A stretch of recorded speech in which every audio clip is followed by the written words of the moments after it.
You've seen the mansion. You know the circus. You've heard the name Ringling. It's an icon of Florida's Gilded Age, a sprawling palace on Sarasota Bay that feels like it's captured the very essence of roaring 20s glamour. But what if I told you that behind its opulent walls and perfect gardens, there's a story of secret deals, an unfinished tomb, and shocking details that most visitors walk right past? Today, we're not just touring the Ringling, we're uncovering its 5 most fascinating secrets. We're going to peel back the gilded layer to reveal the ambition, the heartbreak, and the forgotten plans that truly define this incredible place. By the end of this, you'll never look at this palace the same way again. We start not with an object, but with a ghost, the ghost of an even bigger dream.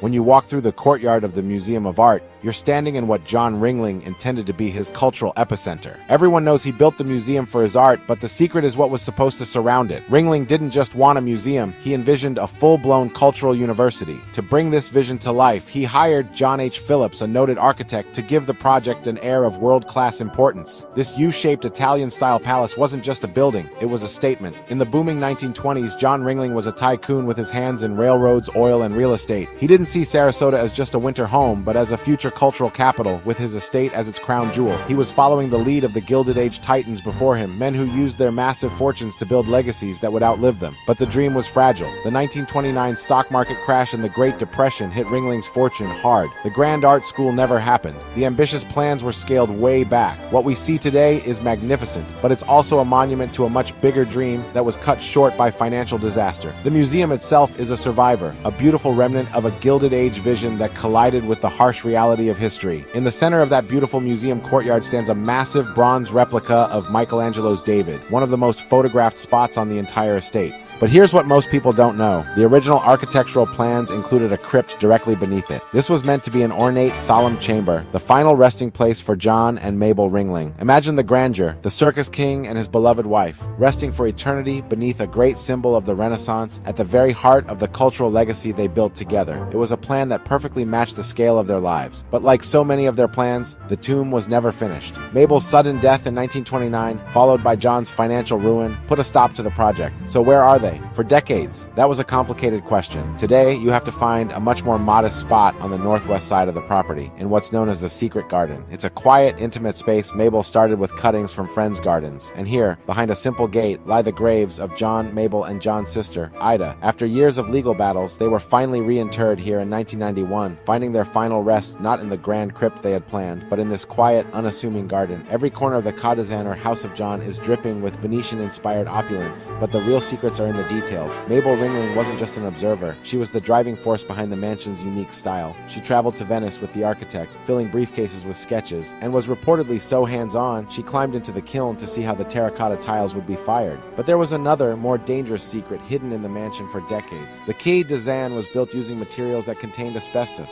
This hidden threat was only discovered during a massive $15 million restoration in the 1990s. Investigators found that asbestos-laced dust had settled on nearly every surface across the mansion's 5 floors and 41 rooms, a phantom danger lurking among the priceless art.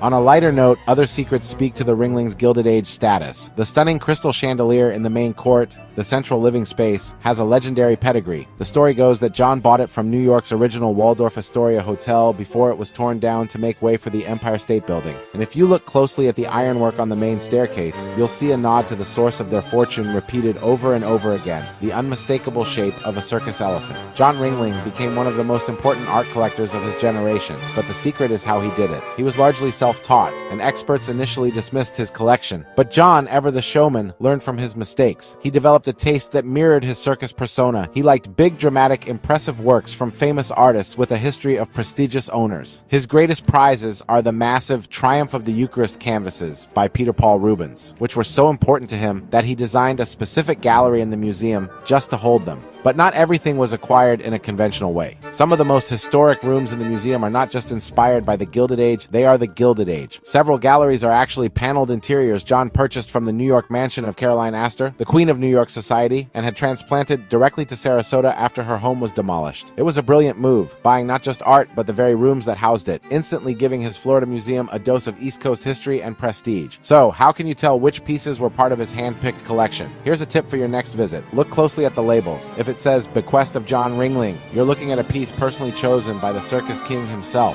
The biggest secret of the Ringling isn't a place or an object, it's the story of the man himself. A story of incredible success and even more incredible failure. To understand John Ringling, you have to see the Wisconsin, his private rail car. This 79-foot palace on wheels was his mobile command center, luxuriously outfitted with inlaid mahogany and stained glass, a true symbol of his power. But the same ambition that built his empire also led to its downfall. In 1929, just as the Cod design was finished, Ringling made a disastrous business deal. He bought out nearly all his competition, taking on a nearly $2 million debt right before the stock market crashed. The Great Depression crippled him. Once one of the wealthiest men in the world, with a fortune estimated at nearly $200 million, he was hounded by creditors and eventually forced out of his own circus. When John Ringling died in 1936, he was nearly broke, with some reports claiming he had as little as $311 in the bank. And this is the most important secret of all. His greatest legacy was born from his greatest failure. Facing total financial ruin, John Ringling made one last desperate move to save his life's work. He willed his entire Florida estate, the mansion, the museum, and the priceless art collection to the people of Florida. This protected it from his creditors and ensured it would last forever. The Ringling we see today isn't just a monument to his wealth, but a testament to a man who, at the end, gave away everything he had left to secure his place in history. From a Gilded Age dream that was never fully built to an empty tomb under a famous statue, from asbestos hiding in the walls of a palace to entire rooms ripped from a New York socialite's mansion, and finally to the story of a man who lost a fortune but secured a timeless legacy. These secrets add a powerful new layer to the Ringling story, revealing the complex, driven, and ultimately vulnerable people behind the spectacle. It's a reminder that behind every grand facade, there's a human story of ambition, love, and loss. If you enjoyed uncovering these secrets with us, be sure to like this video and subscribe for more hidden histories. Let us know in the comments which secret shocked you the most. Thanks for watching, and we'll see you on the next adventure.